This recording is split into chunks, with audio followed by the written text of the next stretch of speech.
Bismillahirrahmanirrahim. Assalamualaikum warahmatullahi wabarakatuh. Waalaikumsalam warahmatullahi wabarakatuh. Alhamdulillahirabbil alamin wassalatu wassalamu ala asrafil anbiya wal mursalin sayyidina Muhammadin wa ala alihi wa ashabihi ajmain. Wa ba'du, saudara-saudaraku sekalian, para penonton di channel Zen Motion Official. Siang hari ini saya sangat berbahagia.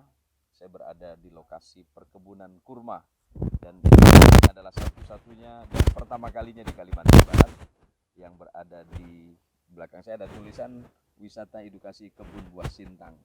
Dan di belakang saya ini ada ratusan pohon kurma. Karena biasanya kalau bicara tentang kurma pasti tidak lepas dari Jazirah Arabia. Tapi ternyata di Indonesia, tepatnya hari ini di Kabupaten Sintang, 350 km arah timur Kalimantan Barat atau arah Pontianak, sudah ada perkebunan kurang lebih 9 hektar. Dan yang paling paham dan sangat mengetahui hal ini berada di samping saya, tamu mulia saya. Sebenarnya beliau itu tuan rumah, tapi tamu acara ini adalah saya. Assalamualaikum Pak Waalaikumsalam Yai. warahmatullahi wabarakatuh. Ya. Apa kabarnya Pak Yai? Alhamdulillah. Semoga tetap sehat Pak Kiai. Amin. Ya. Terima kasih. Sama-sama. Beliau adalah Kiai Haji Dr. Ahmad Ghazali, Muhammad Ghazali, Ya. Dan beliau adalah pengasuh Pondok Pesantren Ma'arif ya. Iya. Ma'arif Kabupaten Sintang.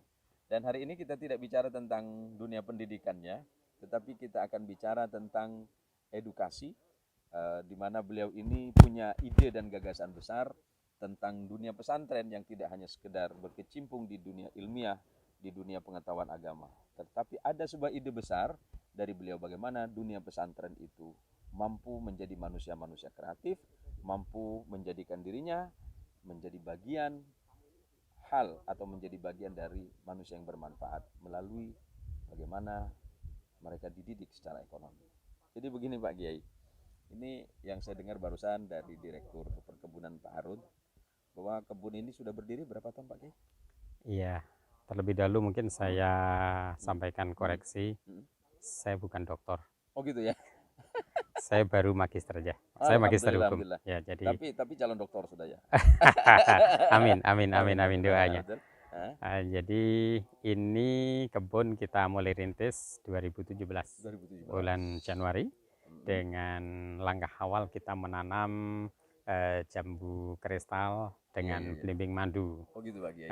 Pada saat itu kita ingin mencoba untuk merevisi seluruh program dari Pondok Pesantren Agropulitan, bahwa ide dan gagasan besarnya dulu kita buat Yayasan Agropulitan adalah ingin mencoba untuk memadukan antara agroindustri dengan agrobisnis. Kemudian kita coba tindak lanjuti dengan hortikultura. Kayaknya untuk di Sintang cukup berat, tidak visible antara cost yang dikeluarkan dengan hasil yang kita dapatkan. Tidak balance untuk di bidang agro itu tadi ya, pertanian yang sekiranya semusim, hortikultura itu nggak bisa. Kemudian kita coba di bidang peternakan. Kita juga sudah pernah mengelola peternakan, mulai dari ayam Arab dulu, kemudian kambing, dan itu juga nggak berhasil. Kita pun karena mungkin nggak punya ilmunya ya, hanya modal mau aja tapi nggak punya ilmunya, sehingga kita hanya mendapat spotting pengetahuan dari kawan-kawan, kita pakai, tetapi ya ada yang cocok ada tidak. Yang jelas dua program itu akhirnya kandas. Kemudian kita dipindah tugas di Kediri tahun 2014. Kemudian karena hari Sabtu dan hari Minggu itu kita libur, maka kita gunakan untuk mencoba mengembangkan diri di sektor wisata kebun. Terus akhirnya kami coba datang ke Bojonegoro, itu ada kebun belimbing yang luasnya 40 hektar itu di Bojonegoro, ya? Kemudian kita kombinasi dengan yang di Tulungagung dan Blitar.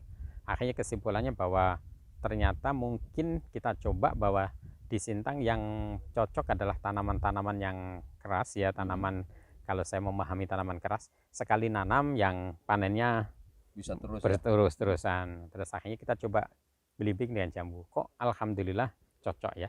Cocok, lantas akhirnya kita kembangkan kembali. Ini ada mangga, itu mangga ada 9 jenis. Ya. Terus kemudian akhirnya jambu kristal untuk mendukung suplai di depan karena kurang, terus kita tanam sebelah sana ada juga mungkin 600 batang yang sebelah ini, di sebelah sana Sebelahnya ada. nih Pak Kiai. Ya, sebelah sini ada. Iya, iya. Tapi masih kecil-kecil sini-sini Iya, karena iya, baru 1 tahun tanam. Lantas kita kembangkan kembali kurma. Jadi kurma ini kalau yang di sini ada 1,5 hektar, kemudian yang di halaman pondok ada 0,5 hektar. Iya. Jadi Bicara kurma nih Kiai, karena memang kurma ini kan tanaman khas Jazirah Arabia ya. iya, iya. Mungkin sebagian orang-orang itu berpikir bahwa kok bisa ya kurma hidup di Indonesia? Kok bisa ya kurma bisa berbuah di Indonesia? Nah, jadi sebenarnya cocok nggak sih kalau untuk di Indonesia ini? Wah, itu yang saya juga belum bisa Oh memastikan. gitu ya. Tetapi yang sudah saya jadikan referensi, yaitu kebun kurma yang di Pasuruan itu ternyata bisa buah ya. Ya di Jawa Timur ya. Ya, saya referensi untuk Ada kebun bentuk kurmanya di sana. perkebunan juga ya. Ya ada, sekaligus kemas dalam bentuk wisata juga ya. Sehingga kalau di Pasuruan itu bisa buah, ya mudah-mudahan di sini juga bisa Amin, buah. amin.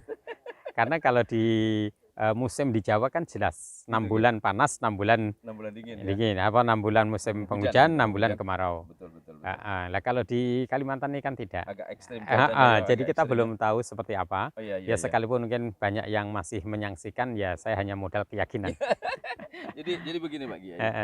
Dari obrolan kita itu yang saya tangkap adalah bahwa ternyata bukan tidak bisa.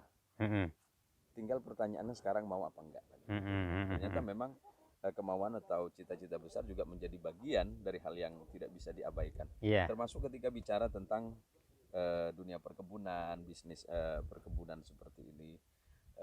Ini kan juga dilatar belakangi oleh berbagai macam kegelisahan. Sebab saya pernah ditanya gitu. Nah, insya Allah Kiai juga nanti akan bisa sedikit atau setidaknya memberikan pencerahan baru. Kalau saya sering bilang saya Muslim dan saya menolak miskin. Saya selalu mengatakan itu. Saya Muslim dan saya menolak miskin. Sebab orang itu kan sering mengidentifikasi kesuksesan itu pasti pada ujungnya adalah kekayaan. Kalau bicara soal kekayaan, orang terpikir kalau kaya itu biasanya sombong ya gitu. Nah di sini ternyata dunia pesantren juga bisa menghasilkan warna yang berbeda. Iya. Salah satunya adalah melalui perkebunan seperti ini. Artinya nilai keekonominya kan pasti ada nih Pak Kiai. Nah Pak Kiai sebagai pimpinan pesantren, edukasi apa ya kira-kira yang Kiai sering sampaikan sama santri selain merupakan kajian-kajian kitab ilmiah, kitab-kitab klasik. Nah ketika Kiai menyampaikan edukasi tentang makna kaya menurut Islam, implikasinya artinya bukti realnya hari ini ternyata Kiai itu kan mampu memberikan cara. Oh ternyata Rasul Shallallahu Alaihi Wasallam dulu awalnya sebelum jadi nabi kan pedagang ya, ya kan pedagang ya, seorang tajir ya. Nah sekarang bisa nggak bahwa santri-santri modern hari ini tidak hanya sekedar nanti kembali ke masyarakat menyampaikan dakwah Islam dengan pengetahuan agamanya, tapi bisa nggak menjadi solusi ekonomi keumatan. Nah mungkin kira-kira ada nggak Pak Kiai pernah menyampaikan itu dengan santri? Iya. Ya. Tentunya itu sering kita sampaikan pada santri dalam rangka pengembangan diri. Setiap anak punya potensi. Tidak semuanya anak pinter dalam akademik. Tetapi ada anak-anak yang pinter dalam skill. Maka kita akan kembangkan sesuai dengan potensinya masing-masing. Maka biasanya kita sampaikan bahwa mengetahui peta potensi santri itu penting, supaya nanti berkembangnya sesuai dengan saya tertarik dengan kalimat mengetahui peta potensi anak santri itu penting. Ini menjadi catatan ini.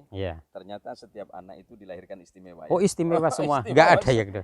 Betul. Dan saya pernah punya santri itu, dia tamat bukan tamat, kelas 1 aliyah pada saat kita baru buka.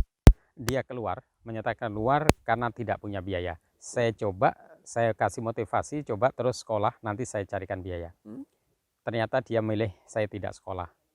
Karena dia tidak sekolah, akhirnya dia mengembangkan di sektor bisnis, sekarang dia jadi miliarder. Luar biasa, sukses sekali dalam dunia, terutama dunia bisnis karet. Sekarang menjadi luar biasa. Jadi kemudian yang kedua, ada juga santri yang pernah saya ajak untuk menghafalkan ini, menghafalkan gitu. Dia juga nggak bisa hafal-hafal ya. Tapi potensi dia bukan di situ. Potensi dia justru di bisnis. Pada saat dia nunggu bisnis juga dia berhasil. Jadi ada beberapa santri yang menurut saya pintar akademik itu tidak menjamin bahwa dia ekonomi juga bagus, tidak. Tetapi bagaimana kita melihat potensi anak-anak, potensi santri, kemudian nanti kita dorong.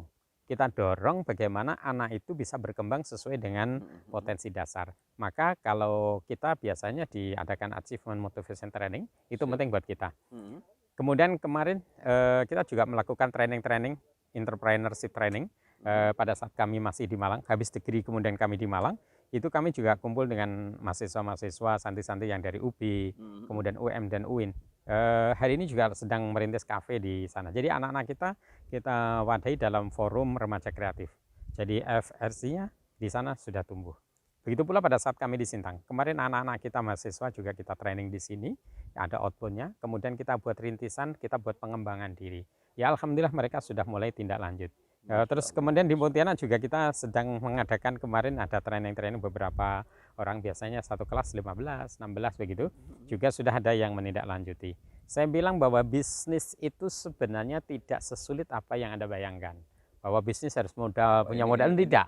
Tapi iya, keren sekali. Tapi bisnis itu adalah yang penting action, memulai setelah dihitung. Setelah dihitung, hitungan jangan terlalu banyak. Kalau orang terlalu banyak menghitung malah dia tidak berani. Iya. Apa itu memang berpikir itu pelita hati, kata pepatah. Tetapi banyak berpikir malah tidak berani. Jadi itu yang kami pikir. Bahwa kami melangkah tidak muluk-muluk, tidak. Oh punya ini gagasan ini dikaji cukup langsung tindak lanjut. Gagasan ini tindak lanjut. Hari ini kita akan menindaklanjuti tentang program kerjasama Akpesindo. Ini kawan-kawan dari Akpesindo, Asosiasi Petawat Indonesia Kalimantan Barat, kerjasama dengan Pondok Pesantren Agur Pulitan. Minggu yang lalu kadang mengadakan entrepreneurship juga. Seluruh Kalimantan Barat ya? Iya, kita kumpulkan pesantren-pesantren, mungkin tidak banyak, hanya 35. Mungkin sekitar 35 pondok pesantren. Di Pontianak ada 2, yang paling banyak Kuburaya. Kemarin kita kumpul di Hotel Admiral situ, yaitu mengadakan pelatihan 1 hari. Hari ini kita akan tidak lanjuti bahwa dari satu komunitas tadi sepakat pesantren membangun asosiasi. Akhirnya lahirlah Asosiasi Pesantren Mandiri. Jadi kami tidak memasuki pada ranah teknis pengajaran pesantren, tidak. Tapi kami hanya membackup dari luar pesantren bagaimana bisa mandiri. Ya, bahwa pesan moralnya kemudian yang akan tersampaikan adalah bahwa apa yang menjadi program Kiai Ghazali dan sahabat-sahabat dan teman-teman dalam dunia pesantren, bahwa tertarik dengan bahasa Rasulullah, khairun nas anfa'uhum linnas. Itu kan yang kita ya. Sebaik-baiknya manusia adalah yang bermanfaat untuk orang lain. Dan saya percaya itu, saya yakin itu sesuai dengan disiplin dan kemampuan Kiai. Iya. Gitu kan? Maka ada pepatah buat kami adalah yang sudah biasa sering kita sampaikan pada adik-adik, tidak ada kesempurnaan kecuali ada permulaan. Itu yang pertama. Dan kita punya moto biasanya dalam gitu, moto kita adalah berkarya sepanjang masa, berinovasi tiada henti. Itu karya kita ya. Karya berinovasi tiada henti, dan kita selalu bisa berkarya sepanjang kita masih berguna untuk orang lain. Kita kesempatan itu kita pakai untuk kegunaan orang lain. Tentunya itu adalah menjadi satu kebahagiaan buat kita. Orang lain bahagia, kita ikut bahagia. Gitu. Terima kasih. Dan sahabat-sahabat dan teman-teman di channel Zen Motion Official, obrolan saya bersama Kiai Haji Muhammad Ghazali tadi, ada satu hal yang istimewa. Kemudian kalau boleh saya simpulkan bahwa ada 2 orang gagal. Ada 2 orang gagal. Yang pertama adalah terlalu banyak bekerja tanpa berpikir. Dan yang kedua, terlalu banyak berpikir tanpa bekerja. Apa yang menjadi obrolan kita siang hari ini di Kebun Edukasi yang digagas oleh Kiai Haji Muhammad Ghazali di Kabupaten Sintang. Nanti ada gambar-gambarnya oleh teman-teman tim. Ini nanti akan kita perlihatkan gambar-gambar pohon kurma yang insya Allah tahun-tahun depan sudah mulai berbuah ya Pak. Insya Allah, mudah-mudahan. Dan kami mengajak kawan-kawan, karena di sekitar kita nanti banyak sekali pohon-pohon yang sudah mulai berbuah, mulai dari pohon belimbing. Kemudian ada berapa jenis tanaman Pak Kiai? Ada nangka, ada belimbing, madu, ada jambu merah, ada jambu kristal, ya? Terus ada mangga, terus ada apa itu alpukat gitu, ada ya? Nangka, gitu nangka ya? Madu yang kecil-kecil. Jadi terus ini kelapa kopior. Oh gitu. Kelapa kopior, ya? Ada kelapa hijau hanya. Ternyata uang juga bisa tumbuh di sini Kiai ya. Ya, karena hidup itu hanya pilihan. Mau sukses atau mau gagal. Terima kasih Pak Kiai. Iya, terima kasih. Mudah-mudahan sukses ya. Amin. Terima kasih ilmunya dan kesempatannya. Amin. Mudah-mudahan bisa ketemu lagi. Amin insyaallah. Terima kasih sahabat-sahabat dan teman-teman Zen Motion Official Channel. Silakan share, like, dan komen, dan insya Allah dari setiap penghasilan yang dihasilkan channel ini, insya Allah 50%-nya akan kita sumbangkan di jalan dakwah. Terima kasih. Hadanallahu wa iyyakum ajma'in. Wallahul muwaffiq ila aqwamit thariq. Wassalamualaikum warahmatullahi wabarakatuh. Waalaikumsalam warahmatullahi wabarakatuh.